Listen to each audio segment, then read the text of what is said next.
Welcome to Sandwiches of History. Today is International Sandwich Sunday and we're headed to Bolivia, specifically Cochabamba, Bolivia, where the Trancapecho originated from. It is a bit of a process and it's going to be a honkin' sandwich, but should be kind of fun. First thing we need to do is make our pico de gallo. This is green bell pepper, tomato, and white onion. We season with salt, black pepper, and vinegar. And we mix that together, let it sit aside while we do the many other things we need to do for this sandwich.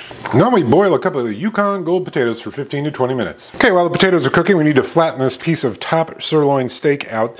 Some recipes call it for hamburger. I think the steak is probably more authentic, and we got to pound it out, and yeah, the old-fashioned way.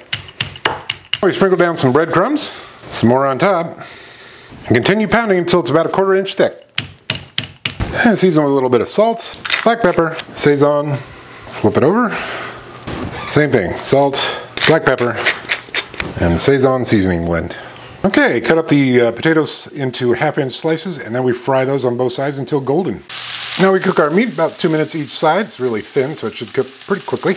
Transfer these to a wire rack to drain. It said paper towel, but I'm a wire rack kind of guy. A little bit of salt. Then we let the meat rest for a little bit while we do our last bit. That's right, fried egg. Okay, I'm using a telera roll because it looks like what the kind of roll they use. First thing we do, put down some white rice that I cooked earlier, and our beef, and potatoes, our fried egg, and some of that pico de gallo we made at the beginning. I mean, that looks pretty good to me. Okay, let's give this Trancapecho sandwich a go. That is pretty tasty, but boy, is this going to be filling. This is something you'd eat if you've been working all day doing just nothing but physical labor. I do want to plus it up though. I'm going to use a Bolivian salsa I made, yahua, a little bit earlier. It's got jalapenos, tomatoes, and cilantro and salt. Now, traditionally, they use the locoto pepper.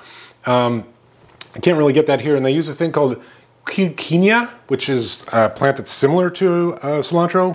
But hey, what are you gonna do? I used a recipe from BolivianCookbook.com, and the woman who runs that site is from where this sandwich is from, so I trust her with the substitutions. Okay, let's give this Trancapecho sandwich plussed up with the yahua hot sauce a go.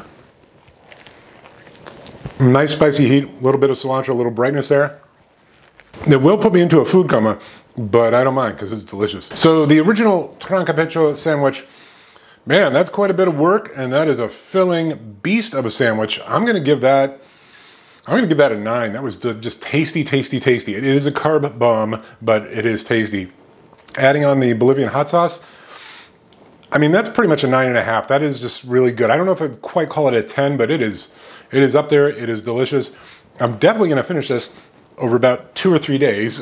And would I make this again? I might, for friends, yeah, why not?